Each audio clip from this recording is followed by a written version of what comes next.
Well, hello everyone. I hope you have been enjoying our short series of Christmas projects and that you've had time to make some of them. If not, well, there's always next year, right? In this video, I'm going to show you how to make this simple toy that both boys and girls can enjoy. I would usually have one of my helpers make it, but as you can imagine, the North Pole is a beehive of activity right now.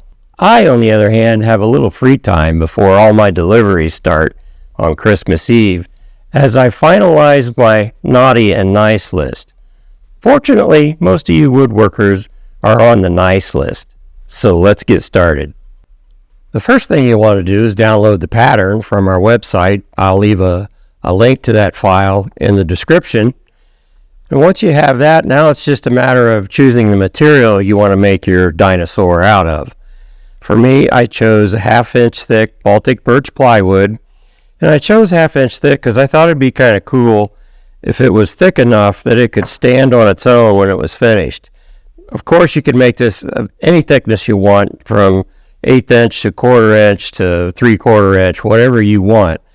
But for me, I think this will work out just fine. Now, Baltic birch plywood is nice because it has clean faces. It doesn't have any voids or empty spaces between the layers.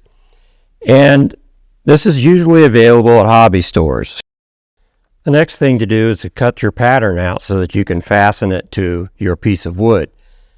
Now, when I made this pattern, I made sure that all the feet were even so that you could stand it up when the toy was cut out.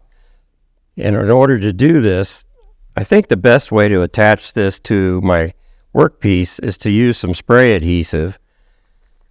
It doesn't need to be real expensive or real strong spray adhesive, but you're just going to want to just give it a couple light coats and maybe a light coat on the workpiece. We're going to give that a few seconds to dry and tack up a little bit. And then we can place our pattern on our workpiece. I want to line up those feet with the edge of the workpiece so that when I get done, they'll all be lined up nice and neat. Now, once the pattern's attached, there are a couple ways you can cut this out. One is to use a coping saw, or you could use a band saw, or if you have access to a scroll saw, that works just as well. For me, I think I'm going to use the band saw. It's nice and quick, and it'll get the job done.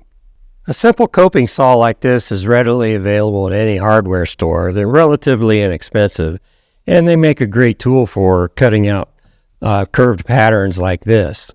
Now, if you're going to use a coping saw, I suggest that you clamp your workpiece to the edge of the bench and let your workpiece overhang the bench a little bit. And then you could come in with your coping saw and make those cuts to cut the pattern out. I'm going to use the bandsaw to cut out this pattern. And generally speaking, when you use a bandsaw, you want to stay to the outside of your line. But you know what? If you cross the line a little bit, who's going to care? Especially a small child. You're going to sand it and maybe finish it in some way that nobody's ever going to know.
I've got this cut out now, and you'll notice as I was cutting, I had a hard time negotiating some of these tight curves.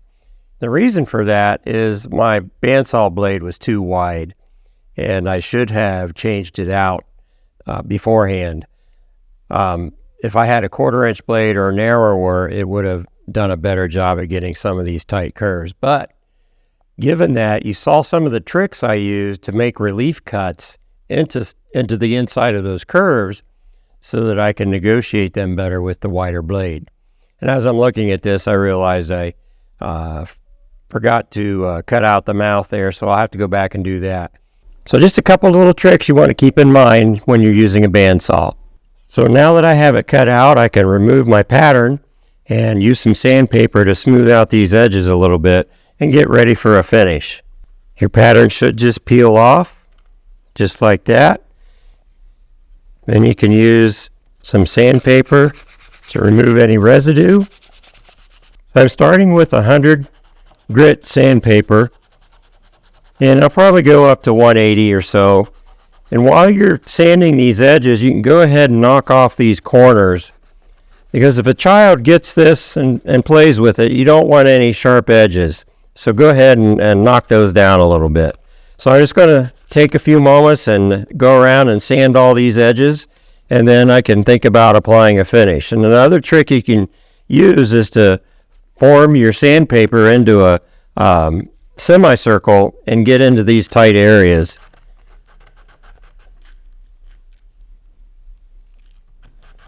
When we come back, I'll have this all sanded and we can apply a finish. So I've got this all sanded and I made sure to knock off all the sharp edges, and I'm applying a finish now.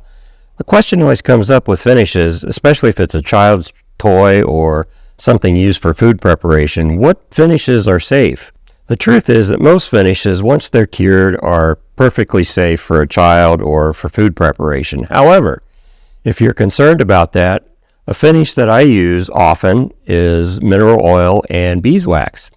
I use that on my cutting boards. What you can do is take some mineral oil, pour it in a container, put that in a double boiler, heat it up, keep stirring it, and then put some shavings of beeswax in that and stir it until the beeswax melts.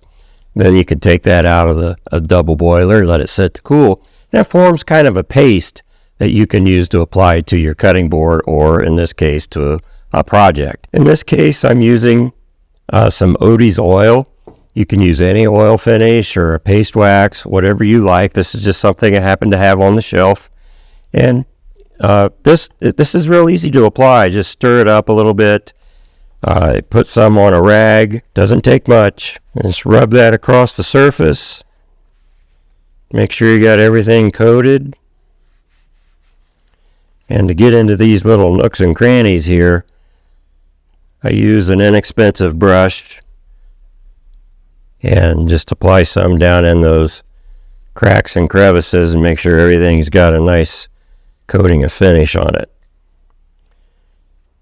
Now the instructions for this finish say to let it sit for 10 or 15 minutes, then come back and buff off the excess.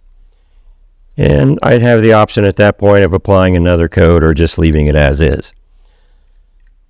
So I'm going to let that sit for a little while and come back and buff it off and see what we got. So I'm just going to take a couple rags now and wipe this off. It's been a little while, 10 or 15 minutes or so, and I just come back in and buff off the excess finish. I like an oil finish because it helps highlight the grain, especially if you use a grain or a wood that has a grain that really stands out. Now to get into some of these recesses, I'm just going to use a dry brush and come in here and try to brush that out the best I can. Just make sure that I don't have any globs of finish remaining.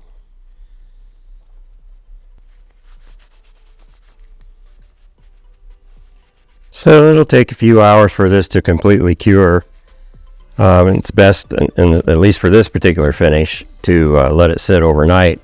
And you just always want to make sure you read and follow the instructions with the finish that you choose. So there you have it, a completed project. I think now I might just give this to one of my grandchildren for Christmas.